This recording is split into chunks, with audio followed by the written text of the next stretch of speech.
It is easy for me to take things for granted and to deal with them without sensitiveness.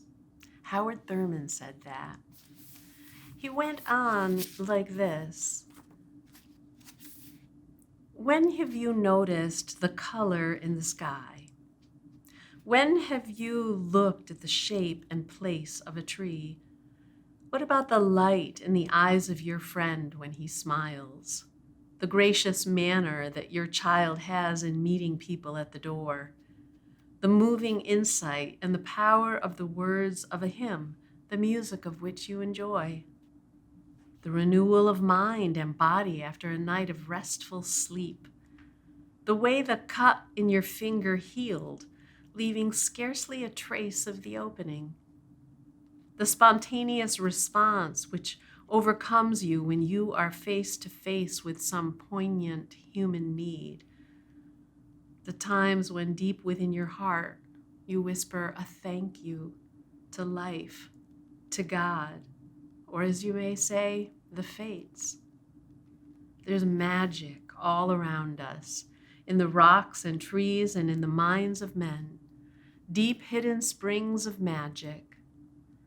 I seek new levels of awareness, of meaning in the commonplace.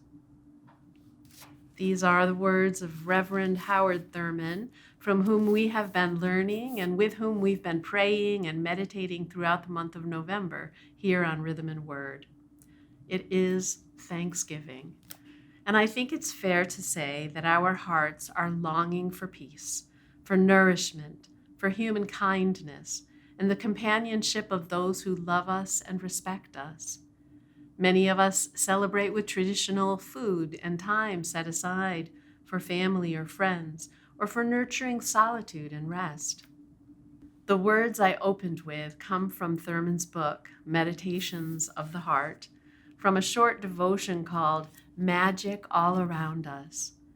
In the midst of all that is happening, all that we are facing, whether it be concerns about society, politics, family challenges, health crises, employment difficulties, or any other situation, can we become more aware of the magic all around us?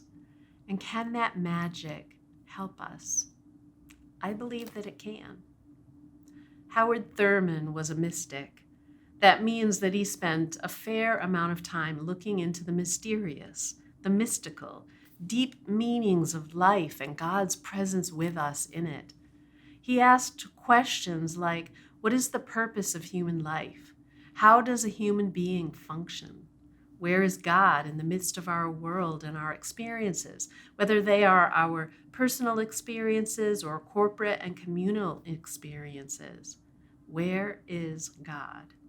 And how can we know God's will for us? How can our faith guide and uphold us? What are the human tendencies that can entrap us, or the human possibilities that can uplift us? Howard Thurman's words, his prayers, meditations, and devotions are guideposts for us, examples of the kinds of reflections that we too can do. Sometimes we use his words as our own prayers, and sometimes we use his words as inspiration for our own words to be called forth. Listen to some of his litany of thanksgiving. Today I make my sacrament of thanksgiving. I begin with the simple things of my days: fresh air to breathe, cool water to drink, the taste of food, the protection of houses and clothes, the comforts of home. For these, I make an act of thanksgiving this day. I bring to mind all the warmth of humankind that I have known, my mother's arms, the strength of my father, the playmates of my childhood, the wonderful stories brought to me from the lives of many who talked of days gone by when fairies and giants and all kinds of magic held sway, the tears I have shed, the tears I have seen, the excitement of laughter and the twinkle in the eye with its reminder that life is good, For all these I make an act of thanksgiving this day. I linger over the meaning of my own life and the commitment to which I give the loyalty of my heart and mind, the little purposes in which I have shared with my loves, my desires, my gifts, the restlessness which bottoms all I do with its stark insistence that I have never done my best. I have never dared to reach for the highest, the big hope that never quite deserts me, that I and my kind will study war no more, that love and tenderness and all the inner graces of almighty affection will cover the life of the children of God as the waters cover the sea. All these and more than mind can think or heart can feel, I make as my sacrament of thanksgiving to Thee, O God, in humbleness of mind and simplicity of heart. Howard Thurman's Litany of Thanksgiving. What is yours? What is your sacrament of thanksgiving today?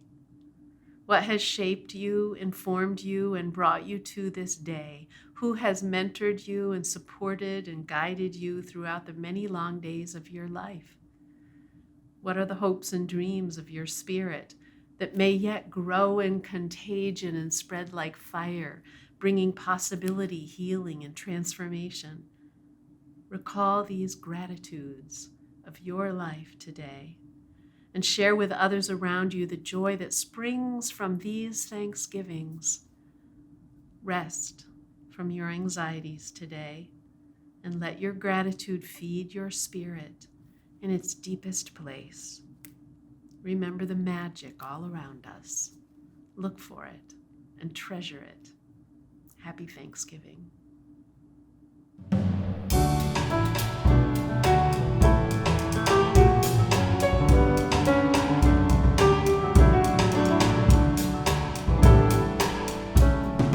For the beauty of the earth, for the glory of the skies, for the love which from our birth over and around us lies. Lord of all, to Thee we raise this our hymn of grateful praise. For the wonder of each hour of the day.